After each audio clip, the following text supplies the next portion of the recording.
ప్రభునందు ప్రియులైన మీకందరికీ యేసుక్రీస్తు ప్రభువారి నామంలో శుభవందనాలు తెలియజేస్తూ ఉన్నాం. దైవ సేవకులు బ్రదర్ భక్త సింగ్ గారి పరిచర్యలో నుండి దైవ మర్మములు డిసెంబరు 2. ఆయన పాదములు కొలిమిలో పుట్టము వేయబడి మెరియుచున్న అపరంజితో సమానమై ఉండెను.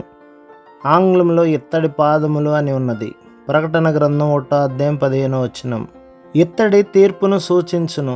యోహాను సువార్త 3:14 ఇత్తడి సర్పమును గూర్చి చదివెదము. ఈ కథ సంఖ్యాకాండం 21:9 చెప్పబడి ఉన్నది. విషసర్పములచే కరవబడి మరణించుచున్న ఇశ్రాయేలీలు ఇత్తడి సర్పం వైపు చూచి బ్రతికిరి. అయితే ఈ ఇత్తడి సర్పములో ఏ శక్తియూ లేదు.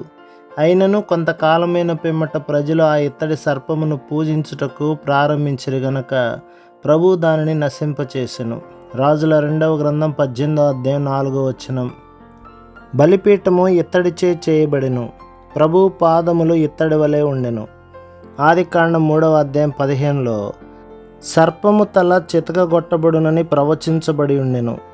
సమాధానకర్తయగు దేవుడు సాతానును మీ కాళ్ల క్రింద శీఘ్రముగా చితక త్రొక్కించునని రోమాపత్రిక 16:20 చూచుచున్నాము.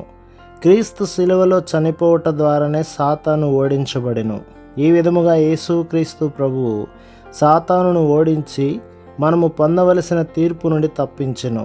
దేవుని శక్తి అద్భుతములు చేయుటలో లేదు గాని శిలువ యందే కలదని కొరింథీయులకు రాసిన మొదటి పత్రిక 1:18 ఉన్నది. కనుక మనము యేసుక్రీస్తు ప్రభు శిలువ యందే అతిశయించుటకు నేర్చుకునవలెను.